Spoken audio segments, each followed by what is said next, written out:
I think we're on.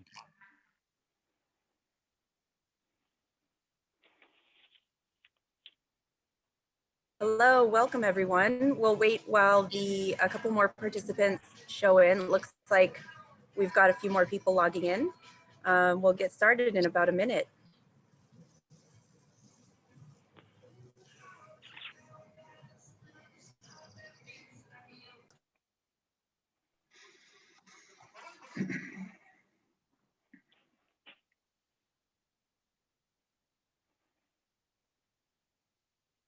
Hey, welcome everyone. Thank you for joining us for the next Council on Sage virtual program. I'm Marissa Feliciano of HPI Architecture, currently serving as Vice President for Council on Sage. And on behalf of the Board of Directors, I would like to say thank you to all of our annual sponsors. So I'm just going to share my screen here and just give a shout out. Without all of our annual sponsors, we would not be able to put on programs like this, host the annual awards. So I want to say thank you to our platinum sponsors, High Ridge Costa, All Valley Washer, Rancho Mission Viejo, our gold sponsor, HPI Architecture, and our silver sponsor, KTGY, as well as all of our bronze sponsors that you see here. I'd also like to say thank you to our event sponsors, CW Driver, HPI, and LFA. Just quick note about CW Driver and HPI and LFA. CW Driver is a premier builder serving Southern California since 1919. In 2019, recently, the historic company proudly celebrated its 100-year anniversary. As a leader in general contracting and construction management services, CW Driver is on the cutting edge across a broad spectrum of industries, including senior independent living, assisted living, and memory care.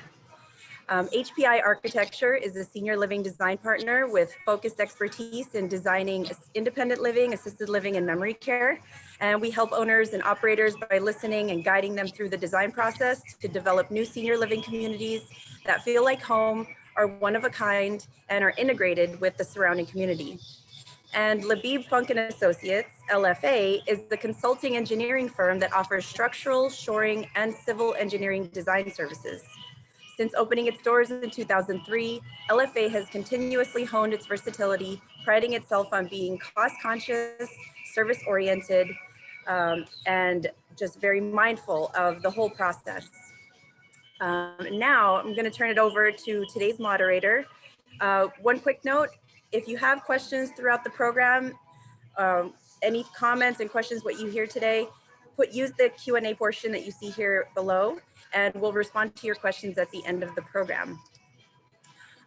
So today, I'm going to kick it over to, I'd like to introduce our moderator, Dave Pintar.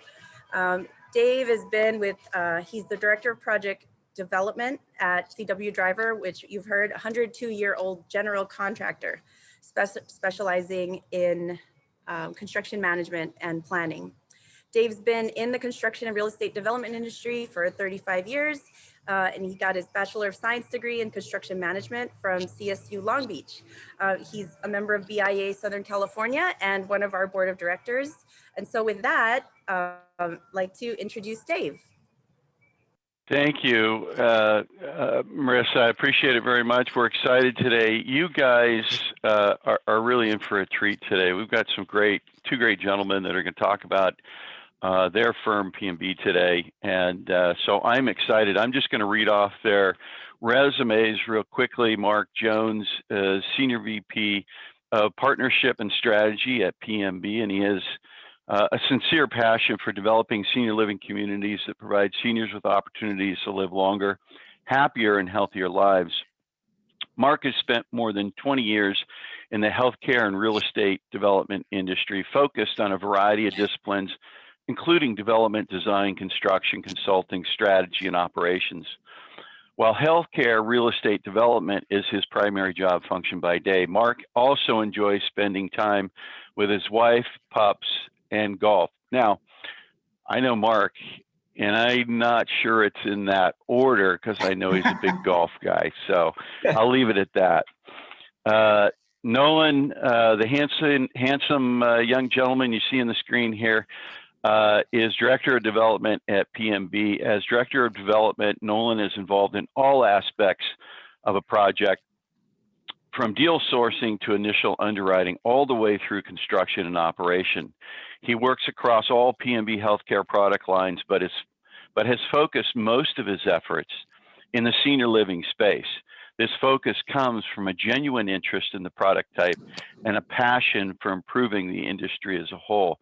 So I want to welcome Mark and Nolan today. And so again, you guys are in for a great treat. They're going to share their screen here in a little bit. They've got a wonderful slide deck. But I met Nolan Weinberg and Mark Jones a few months ago. And when we met, I found their enthusiasm for the senior living infectious and inspiring. So we thought, you know, what a great opportunity to have these guys share with us their approach, their philosophy, thought process, metrics, and maybe even a few secrets to their success. Mark and Nolan graciously said yes to the opportunity to share their distinct approach and insights to their process when making key decisions in developing and operating their senior living communities. So 4 things stood out for me, for Mark and Nolan and PMB. First, it's their commitment to healthcare that remains strong, their integrated approach with that to senior living. They're totally committed to the wellness of their communities. Secondly, they take site selection very seriously, as well as the operation of those communities. And I thought that was very unique to a development firm. Furthermore, they thrive on collaboration with their team, their partners, and their communities.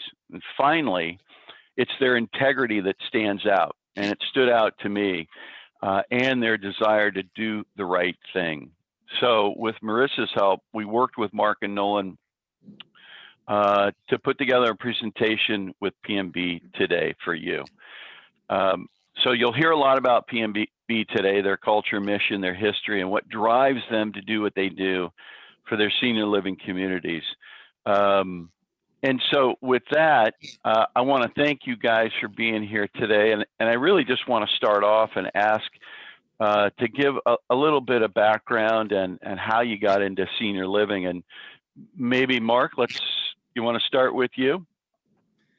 Sure. Thanks, David. I appreciate it. You know, I think there was kind of 2 things that made an impression on me that really got me excited about seniors housing and our ability to make an impact. One, I had a friend that was CEO of a seniors operation. We had done a lot of investing together, and I had went and looked at one of his. I was in multiple projects of his. And the thing that really stood out was just the incredible people the residents were, and the amount of history and stories and just passion for life, and how excited they were to see people from the outside coming in, and as I saw them engage with young people and so on from the outside, there was just so much spirit, and they just had so much to share, and so that made an impression. Then I was working for an organization that was really looking hard at getting into seniors. This was prior to PMB. And, you know, I think historically there was just such a vast difference in how residents were cared for when we'd go from project to project to kind of get a sense of what was going on. And, you know, I think historically, I think operators are doing a really great job, and seniors housing has evolved. But historically, you know, there was this kind of feeling where you're almost warehousing seniors, and the biggest thing going on was just for them waiting to get the community bus to go to Target on Thursday. And we felt, you know, it just made an impression where I knew we could do it better than that. And so we became really passionate. I became very passionate, and I was really excited to work at PMB, where we started saying, how can we have a big impact, and how do we provide spaces and programming where these folks can thrive and really live great lives. So I know it's long-winded, but that's really kind of the catalyst for me.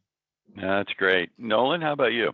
Yeah, and I just want to start by thanking you guys for having us on today. Mark and I had a lot of fun in the pre-calls with you and Marissa and kind of putting this all together. So thank you guys. So my start in senior living, when I started at PMB, I was really drawn to this product type.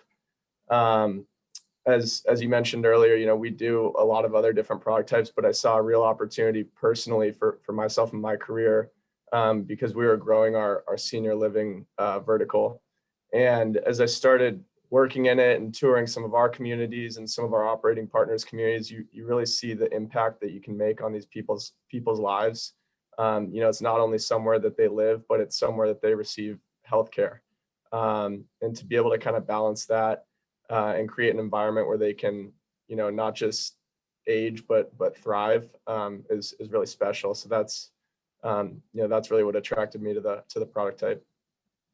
Great, fantastic. I wonder at this point, maybe give an overview of PMB. Do you want to start on the slide deck, or you want to do a narrative on that? How do you want to do that? I think one of the things, David, I think it would be really great for people to, Nolan, if you want to bring up the deck, maybe what we'll do is we have a video that I think will help kind of frame how PMB looks at seniors housing, and I think that might be a really good thing to kind of start with.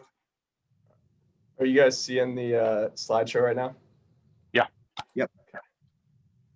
So just real quickly, this is Dion. He's the first resident at the first project that we've done. It's in Point Ruston, which is just it's in the South Puget Sound area, and up in the Seattle-Tacoma area. And he's, and I think everything that we do, you have to think about the people that are going to live there and, what their history is. And, we just love Norm to death because, he's a World War II veteran, he's a grandfather, he's a father, and, he deserves the best. And so this is kind of the first time that our vision really has taken hold. This is our first project, and we wanted to let you experience that.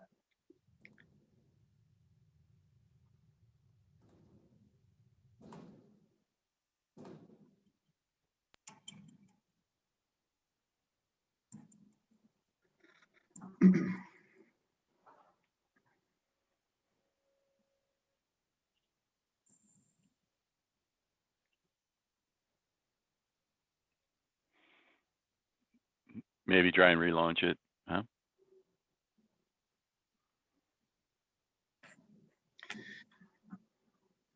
It worked in practice. Is it not working? No, just give it another shot. Give it a try. Okay. We knew we wanted to do a retirement. There you go. Just having a little tough time getting going here.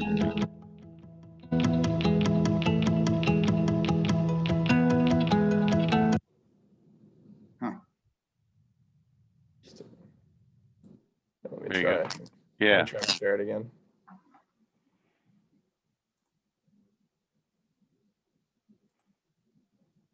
It's worth the wait. This is a great video. Okay. How about now? No, you need to share the screen. Yeah. Yep. Okay, gotcha. Here we go. Here we go. Perfect. All right.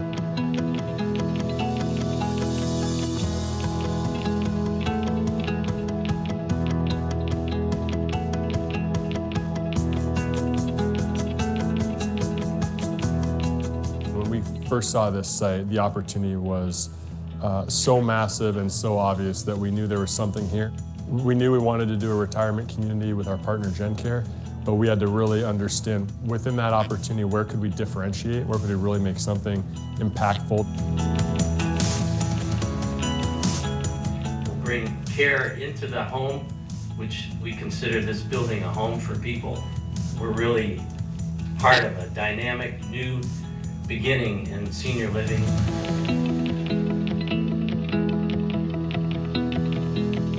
PMB just approached us to see if we'd be interested in helping them develop the concept of aging in place, which is getting partners to help build services that will allow people to age well in their communities. And so as they age, we just surround them with more and more services.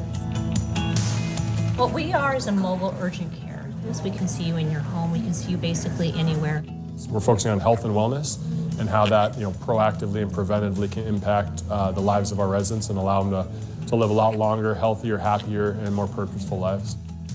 Now that it's done, you will see that this is a really spectacular facility. We have an economic development A-team in this region working to recruit and encourage and appreciate investments like this in our community, and thank you for that. Lifestyle and location. I think that pretty much sums it up. It was a no-brainer. I knew I wanted to live down here in a more active community. This is the first one that we've done. We're extremely excited about the model and the potential to replicate this, throughout the Western U.S.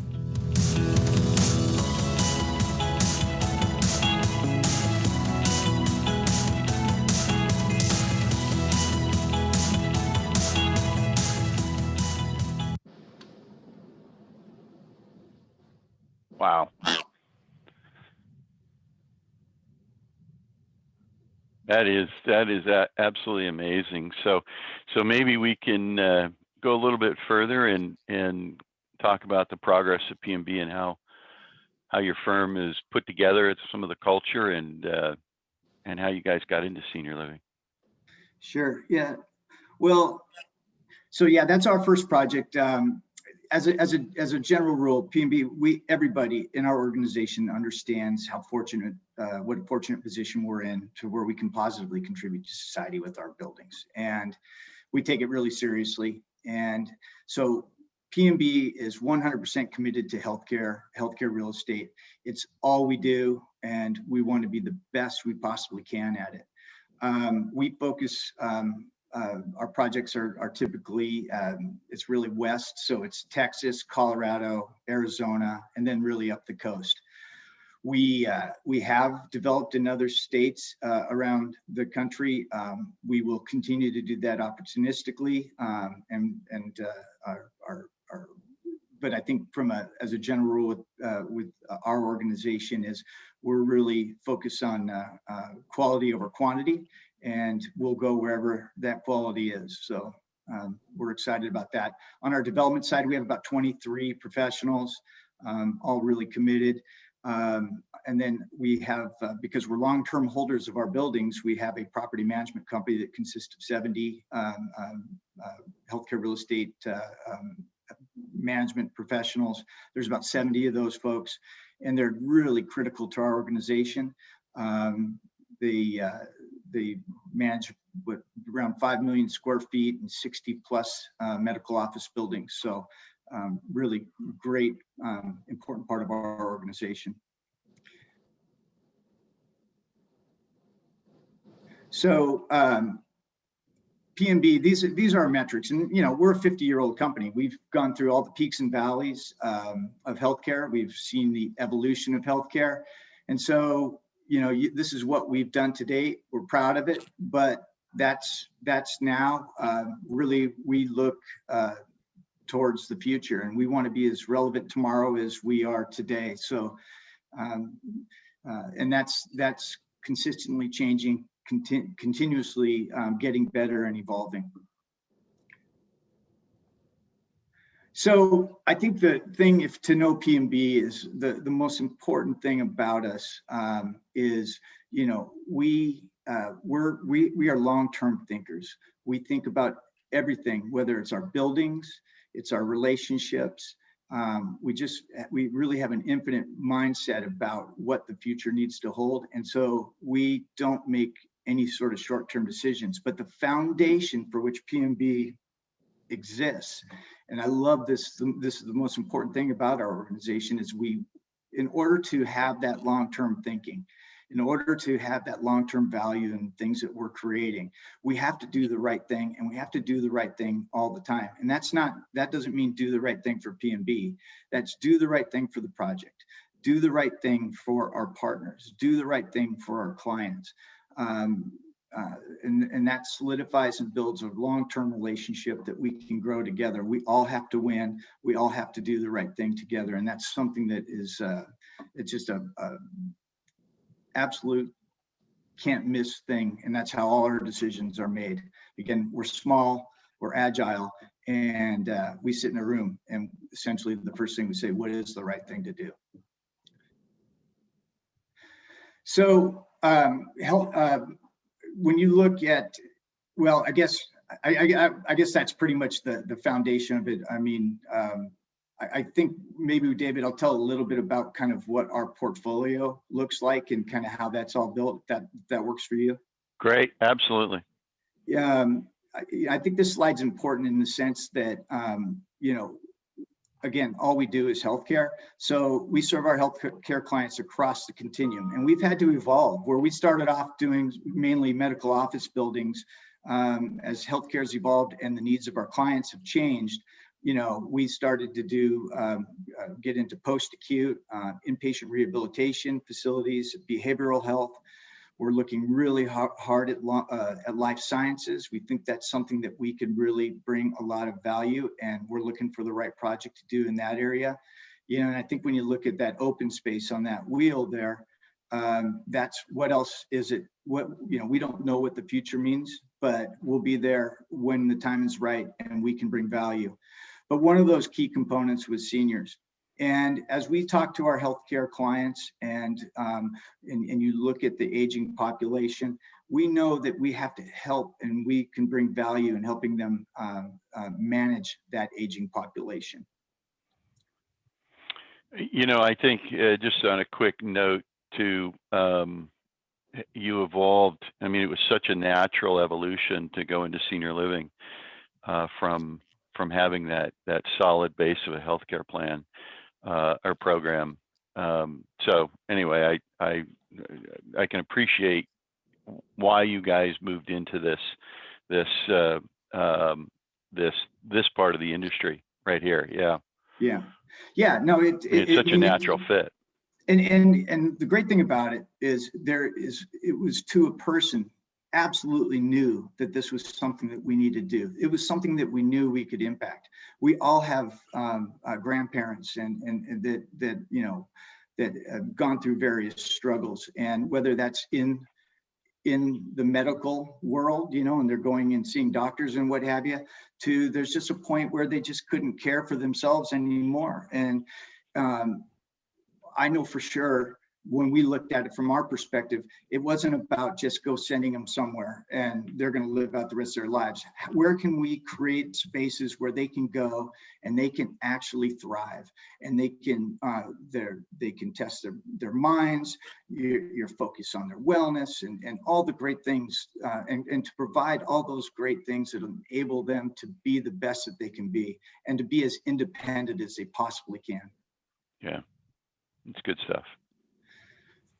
So, I mean, just kind of round it out here is from our perspective was, you know, the fact of the matter is that from, you know, the common theme here is that from 2020 to 2040, we're going to go from 7 million 85 plus seniors, 85 years and older, to 15 million. And that is a huge jump. And, you know, you hear things like we're going to need 900,000 or 1 million new units to be able to support all that, no matter what it is, you know, because there's going to be different things. And a lot of people want to, you know, might want to age or, you know, have home care or whatever, but there's still going to be a huge influx. And we can do our small part to be able to support that. And so, and to kind of bring our kind of spirit of what we're trying to create for these residents as part of that upcoming supply. So that was it on our, that's about PMB. That's good. That's good. Talk a little about, and I know this will come up, I can't remember if it was this slide or the next slide, but your operator is key to any successful senior living facility, and talk about that, because you made that a big point in your video. And yeah, well, and it goes really with everything we do. We're developers. We are not operators. We'll never run an operating business. We don't know all the things that the operators do. And so finding the right operator is absolutely critical because we're not going to run it. And I would say the most important thing, once you get through the idea that they've got to meet certain threshold criteria, like, they've advanced programmatically, they're robust enough to be able to support it. And there's so many really great operators out there, but that they've got the experience and know-how and the stamina to go through a development process. But one of the most important things, or I'd say the most important thing, is, are we culturally aligned? Do we have the same vision? Do we share the same mission? Do we have the passion to do this? And we've been really fortunate, the operators that we've worked to date and that we're looking actively to find projects to do together meet that criteria.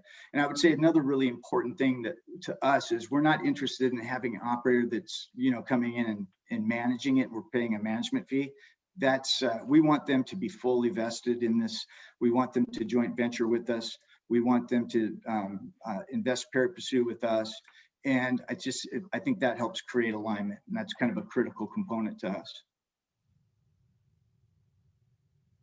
Very good. Very good. Yeah, let's. I was going to say we can talk about GenCare lifestyle and but maybe talk as we go along a little about the difference in P&B's approach.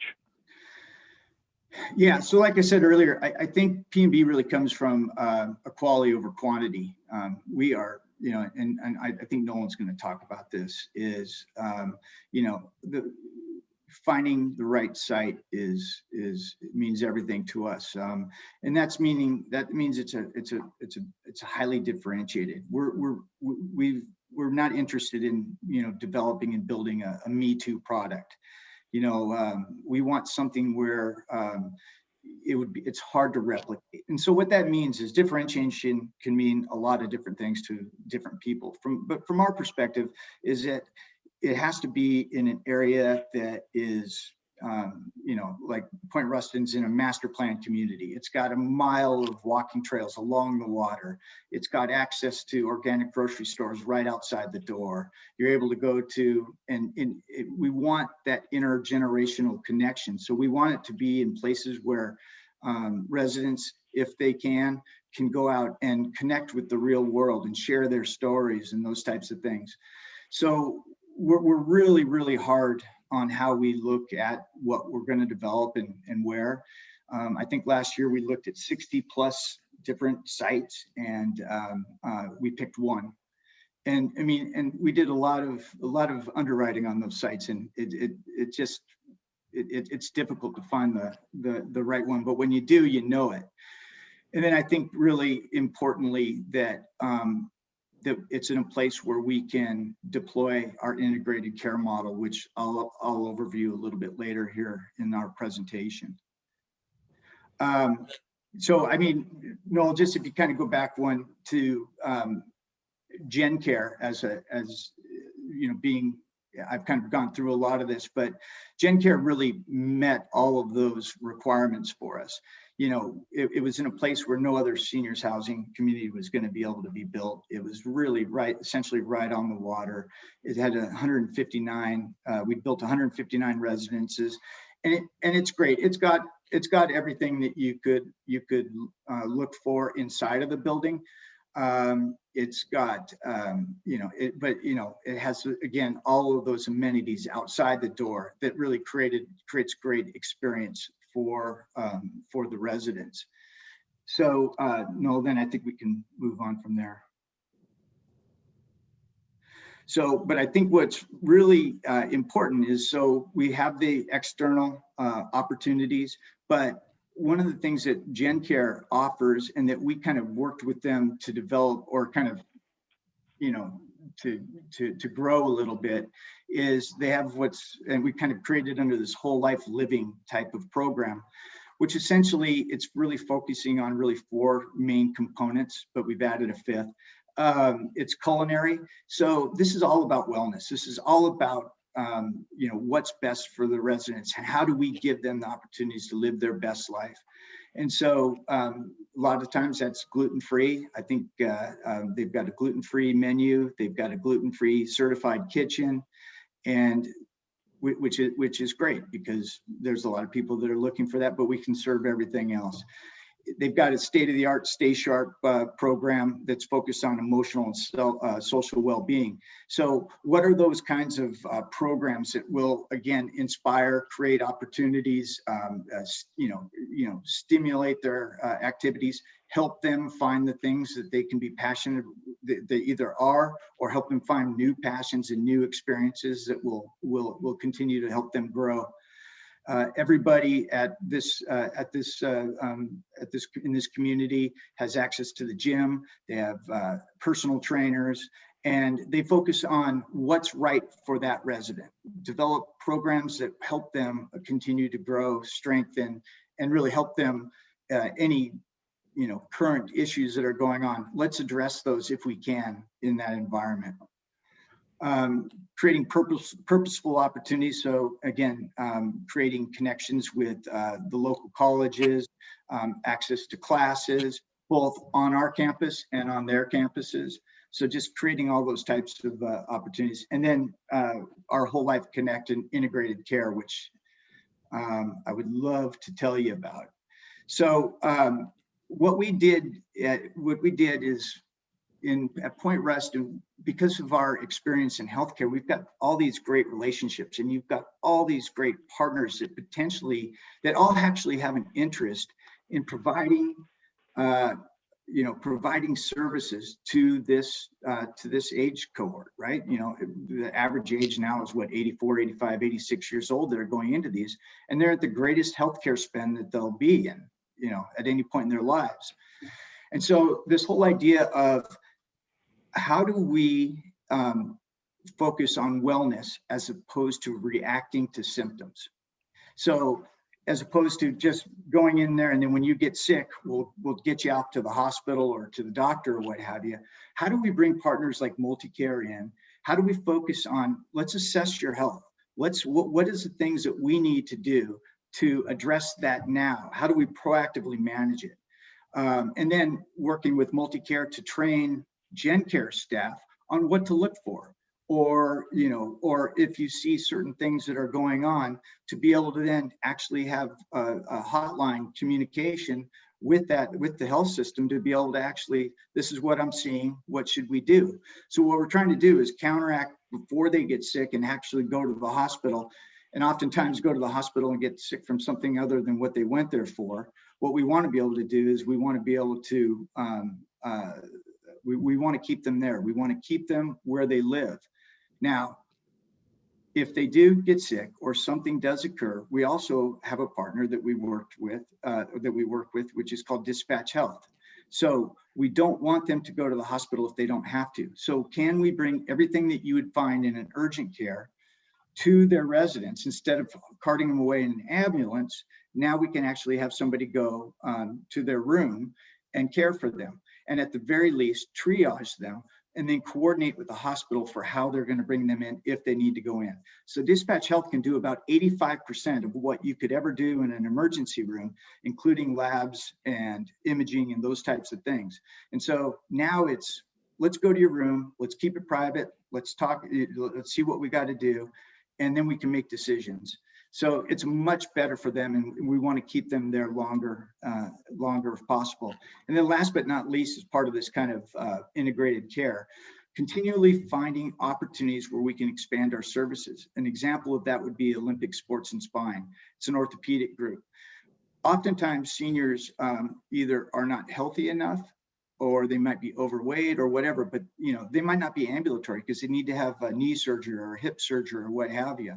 And so what we've worked out with Olympic Sport and Spine and Multicare is, if they are not candidates for surgery today, have them come to our community and we will work with them to get them healthy.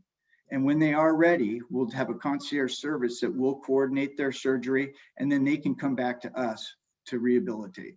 And so it's really, it's kind of this continually evolving way in which we can bring our partners in to care for these folks, and really keep them there longer, happier, and live better lives. That's great. That's great. So, I mean, is this where Nolan picks up? Nolan, do you pick up on this one?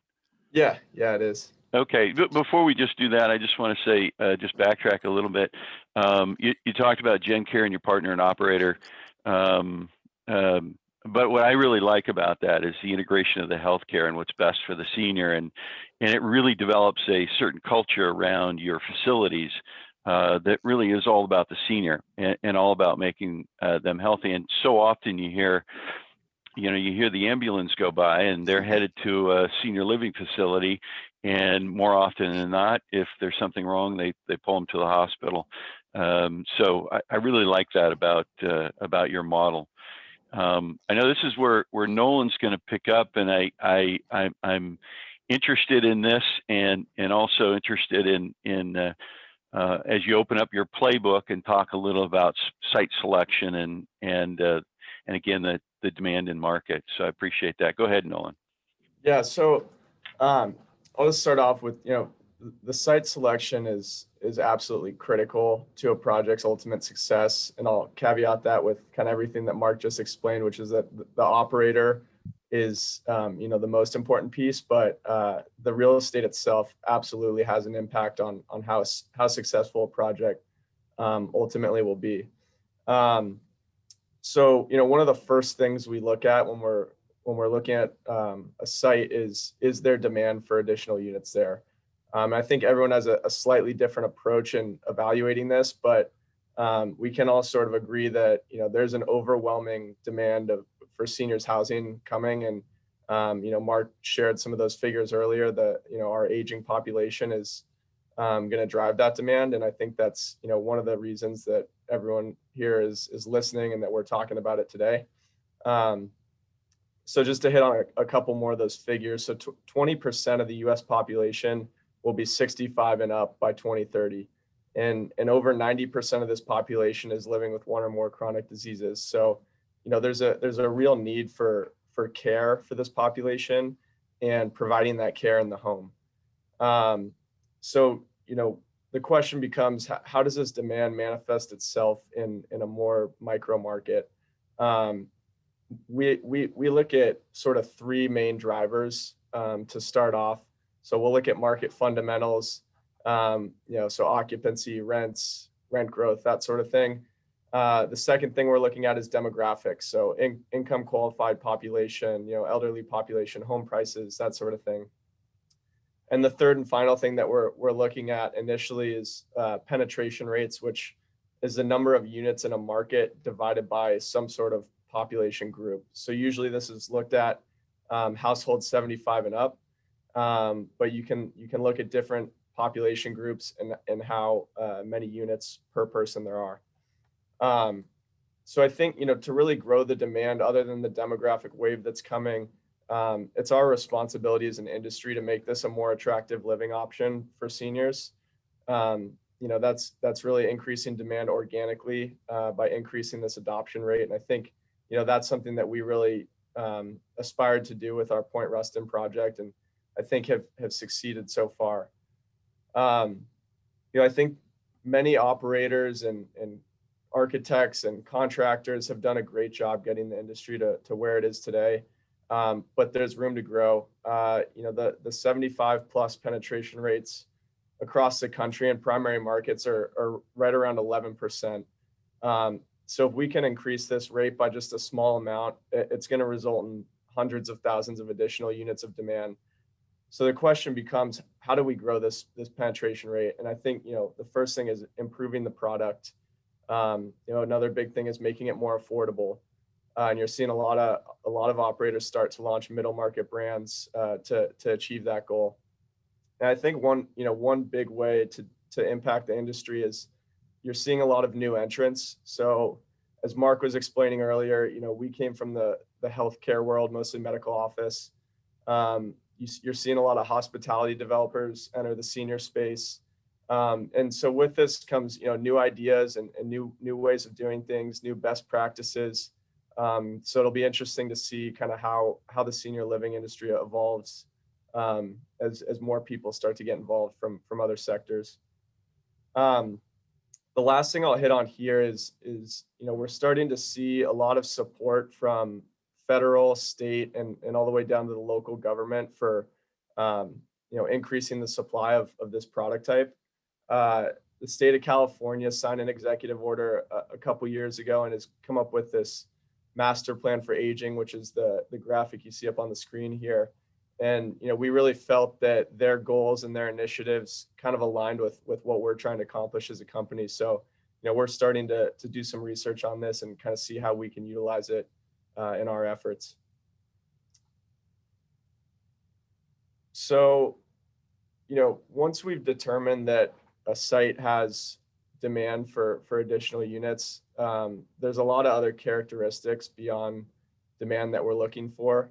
So there's a bunch of them on the screen here, and I'll kind of run through a few of them. And the Point Ruston project had a ton of these, which is one of the reasons we were so attracted to it. So visibility and access is incredibly important for branding and marketing and ultimately leasing up the project. You want it to be easy for residents and first-time visitors and staff to find it and be able to park. That's critical to a project's success. One of the things that's a part of our model and all our operating partners is this interaction with nature and getting the seniors outside of the community to improve not just their physical health, but also their mental health. Nearby amenities, programming opportunities with universities, with community partnerships like schools and churches and things like that really contributes to a resident's wellness. There's been tons of research done from universities such as Johns Hopkins and Harvard that these intergenerational relationships are not only good for mental health, but for physical health as well. And they've been shown to improve brain and cognitive function. And the other big piece of this that Mark really hit on was the healthcare relationships. And we think, as a company, PMB brings that to the table for a lot of our operating partners because of our 50 years of healthcare relationships. And this is important as we start to bring care into the home and try and keep these residents healthy. So we're really looking at markets where we have those relationships and can bring additional partners to the table. The last couple I'll hit on here are just some of the more sort of black and white characteristics of what we're evaluating when we're looking at a site. Price, closing timeline, entitlement process, which is, I'm sure as everyone listening knows, is a huge component in California and in our entitlement environment here. So with that, I'll move on to the next one. And Dave, I was thinking here I would kind of hit through our process a little, just kind of at a high level. So after we move on from site selection and we found a site that we think is a great candidate for a seniors housing project, we start the underwriting process. And we like to bring the operator in as early as possible. So we do our initial underwriting in-house, and then we start to talk to our operating partners to see who might be interested. We're starting to build our pro forma at this point. Understanding market rents, occupancies, what amenities are offered at competitive properties, what sort of rents can we hit. And we're looking at the competitive supply as well. So this is the stage where we're really starting to put together our budget. We're looking at historical estimates and project costs that we've gotten, starting the conversation with GCs at a really high level. And are starting to see if we can hit the return metrics that we're looking for. So most of our West Coast markets, we're looking for a high 7% to a low 9% yield on cost range. We're looking for 250 to 300 basis points in spread over an exit cap rate, which puts that somewhere in the mid fives range. And this all should result in sort of a low 20s project level levered IRR, which is kind of the main threshold that we're looking at as we evaluate these projects. So after we we determine that a project is going to pencil, we bring on an architect and start the design process. We work with our operating partner to select the architect. Usually we want it to be someone that they're comfortable with. And this is a key stage for us to get input from our operating partner on the design. They need to be comfortable with kind of what's going in the community, and we really look at them to drive this process. So then as we prepare the entitlement package and move into that process, we're starting to bring on the rest of the design team and consultant team. So environmental consultants, civil, landscape, all that sort of stuff. And we're starting to talk to GCs as well. We like to get pricing checks kind of throughout our process. So we like to engage a GC early to help us out with that. So moving on to financing, this is a critical piece, obviously, and something that has changed probably the most over the last year out of any of these other stages or milestones. It's been extremely challenging to get seniors housing projects financed in the last year. There's been total dysfunction in the capital markets, and we've seen sort of the top projects with strong developer operator partnerships still get to the finish line. And we're starting to see things pick back up and some sort of return to normal. But, that normal is a little bit different now that, the terms are not as good as we were getting pre-COVID. So it's really tough to make these things pencil. And it's important to have good, equity and debt partners that you trust and that you can kind of work through these issues with as we start to kind of get out of the woods a little bit with COVID and all that. So once we get our financing in place, design is complete, entitlement approvals are in hand, we're ready to begin construction. And this is when we start, the lease up marketing process. We start to bring on our programmatic partners such as universities or health systems or whoever it may be that we're going to partner with once the building is up and operating. And then obviously once construction's complete, it's move-in day. This is a huge milestone for the project when you really start to see everything pay off and start to work with the operator to get it leased up and stabilize and making sure residents are happy. So with that, I'll jump into a little bit about kind of how we influence design with our operating partner.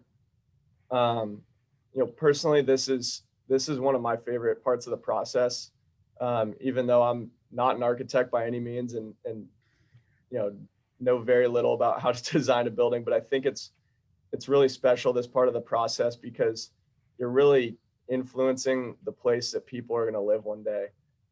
So I think it's extremely interesting and it's quite frankly fun to work with the architect and operator to figure out kind of where things go and why. And one of the big kind of messages we try and get across to our operating partner and our architect partner is we want this to have a hospitality front door with the healthcare infrastructure to take care of the residents, because at the end of the day, that's the most important thing. But we also want it to feel, welcoming and feel like home for these residents. So, starting with the sort of hospitality front door piece, we want it to have a boutique hotel sort of feel. We want it to feel like home. We want it to be somewhere that the residents want to be. So that kind of relates to some of the amenities that Mark discussed earlier. We like to see multiple dining options, indoor, outdoor dining options, wine bars, cafes, that sort of thing. A lobby where people want to, feel welcome and spend time. We like to have a lot of outdoor space at most of our communities, gardens for residents. And then there's sort of the healthcare piece of it that, you need the infrastructure to deliver healthcare and make sure the residents are, staying healthy. So the gym is a big piece of that for rehab and PT and that sort of thing. But we also want resources for the caregivers. The staff is such an important piece, if not the most important piece of this thing once the operations are up and going. So, places for the caregivers as well. dedicated space for doctors, specialists to come in, telehealth appointments. We talked a lot about those partnerships earlier, and having dedicated space for those people to come in and do their thing is really important. And so the last thing I'll hit on here is some of the COVID considerations that we've seen over the last year impacting design. We've seen, I'm sure everyone on the call here has read tons of articles about the impacts on design, resident pods or neighborhoods to kind of break the community up into smaller neighborhoods that cluster residents. It's good to have the flexibility for this, but really the goal is to have the residents out of their neighborhoods and meeting people from across the community. So it's good to have the flexibility to accommodate this when needed, but I don't think it's something that is necessarily here to stick. Obviously, the technology and other touchless features and visitor protocols are important.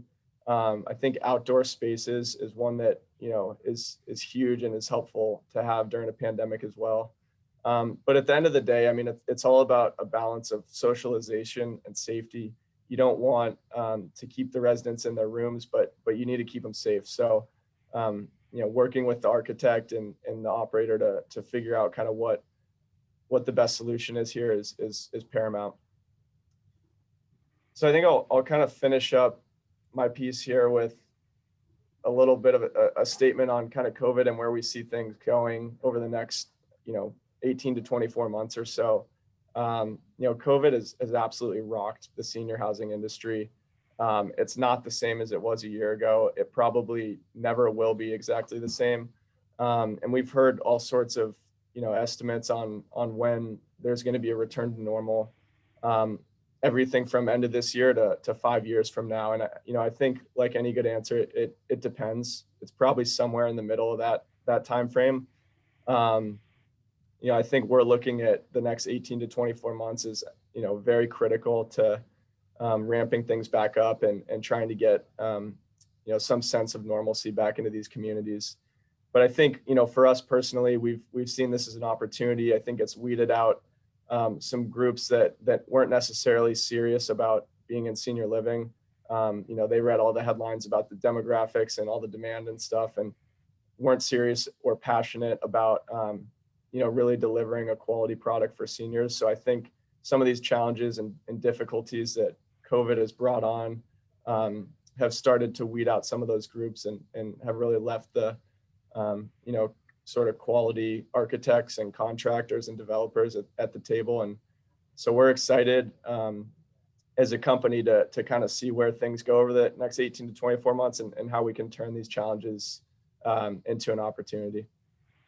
That was fantastic, and I want to thank you, both of you guys, for spending the time to talk with Council on Sage and our attendees today. I do have a couple of questions I want to start off with. You mentioned COVID, so I do think COVID is gonna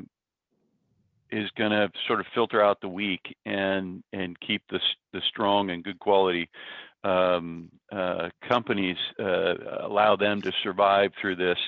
But are the protocols here to stay? Is COVID protocol going to go away at all? I mean, you said we're probably not going to go back to the norm. What do you see? How do you see that evolve as we sort of ease out of, COVID in this last year? Yeah, I think some of the protocols are they make sense in general, and even in a non-COVID world. I think some are extreme to a point where they're not necessary in everyday operations, but it's good to have the flexibility and the ability to implement those, if and probably when another pandemic hits us. So I think just the key thing there is maintaining the flexibility to be able to pivot quickly, as we experienced, a year ago. And, I think it's been a good lesson. And so people are starting to consider these things when they're designing new communities. And so I guess we'll kind of see what sticks and what doesn't. But I think just overall having the flexibility is crucial. Yeah, and that sort of goes into maybe some of the trends too. What have you guys seen since PMB has been in the senior living market? What trends do you see change over that time? As it relates to COVID, or No, I apologize. No, as it relates to design, I know you guys have some fantastic amenities, and you work closely with your partners and your operators for that. Are there significant trends outside of COVID that you've seen change over the last few years? You know, I think from our perspective, we want to have spaces where people can. We're trying to create more kind of intimate spaces for people to meet and that also that have multi-purpose in a lot of ways. But really what we're trying to do is we want people to we want to create intimate spaces for people to have experiences. So whatever that really means, and that might be market specific. It might be, you know, whatever, you know, that whatever they're used to doing in their lives. But we want to create those. We want to create spaces for them to be able to congregate and to. I don't think we have any. There's not any really specific thing that we're doing from a space perspective, other than I think that we're just trying to create larger spaces, places for people to meet, to congregate, and that are highly functional in situational areas like we dealt with COVID. You know, in the end of the day, we need to kind of rethink how we were going to use some of our spaces, and we're just kind of going through that process right now. Yeah. How important is it for your tenants, your senior living tenants, to have connection with the younger generation? It's huge. It's everything. We look for that all the time, and I mean, I think that's one of the things that I think what happens, and this is one of my really great passions, is what is missed with the younger generation not having that connection with the older generation and the things that they can learn from each other. I mean, you listen to the stories that these people have. They lived incredibly exciting, vibrant lives, right? And for them to not, and for younger people not to really kind of get that, because they're kind of caught up in their own world. But when you do create that, it's amazing, and it develops friendships, and it's great for both of them. So that's something that's really important to us. I was going to say it's better for both of their health, right? For the younger folks to hear that experience, and for the older generation to be able to share that. Two questions here for both of you. You guys take a lot of time in selecting sites, as well as your operator. Those are the two main things that stood out for me. And when we spoke, we talked about site selection. And Mark or Nolan, you said we might go through 50 sites and still not come up with the one we want. Talk about that for just a minute, and then also when you select your operator, how do you do that? How do you know which operator is a good fit? Yeah, I think I can hit on the site selection piece first. So, I mean, there's so many variables when you're looking at sites, not to mention that the markets we're looking in, there's not a lot of stuff available. And the stuff that is getting, bought up by multifamily groups and other product types that can pay more than we can for the land. So, there's a lot of variables. Then once you find a site, can you get to the finish line on entitlements and the deal terms with the seller? So there's just a lot that goes into it. So, I mean, that's absolutely true. We'll look at, 40, 50, 60 sites and come up with maybe 5 strong leads. And then, maybe 1 or 2 of those actually gets to a point where we're under contract and, working through entitlements and ultimately building it. So it's tough. There's a lot of variables. But, you gotta look at a lot of sites to find that really special one that's ultimately going to work for you. Yeah. Can I just throw a piece in there, because you kind of asked around how we select the operator, and really I think any partner And that includes, I just really want to highlight this, and I don't think we can overstate it enough, how much value we put in not only the operator, but the architect, the general contractor, the consultants, engineering firms. You know, you know, I think it's fairly easy to qualify people, but, you know, it really goes back to, you know, kind of that cultural alignment with us. And can we work together? Can we solve problems effectively together? And then when it comes to really the operators or a project, we try to wrap who are the right people for this particular project. It can mean a lot of different things, right? But we don't go in there with kind of, okay, it's a seniors project, so, you know, this is the group. What we want to be able to look at, who are the right people in that market for that type of building, whether it's an operator, contractor, designer, to do that project. And so that comes from, and I just encourage, and we get ideas from, and we partner with, and we collaborate with, because we know we don't know everything. So what the end of the day is, we really rely on our operators and partners to help us. And so I just can't stress enough how important that is. And then we'll wrap the project around them. Yeah. I mean, that goes to right to your, you know, one of your primary things, and that's collaboration. So I think everybody on the call would appreciate that. I had a couple other questions, but I think we're probably running out of time here. Real quickly, if you took your product and you placed it into a market, affordable market or high-end luxury, how would you place it? In all of them? Yeah. Well, I'll take a swag at that, but Noel, chime in here. One is right now we've got, and our first one was, I would say it's kind of high-end luxury. We did a renovation on a project that I would say kind of mid-market. We're working on projects right now that I would say the majority, just because to make it work, you know, I would say they're lean towards the higher end, but we also have projects where we're looking at kind of grouping where we can bring affordable housing, we can bring medical, and you know, maybe a little bit lower cost assisted living component to it, and then maybe a higher end independent living.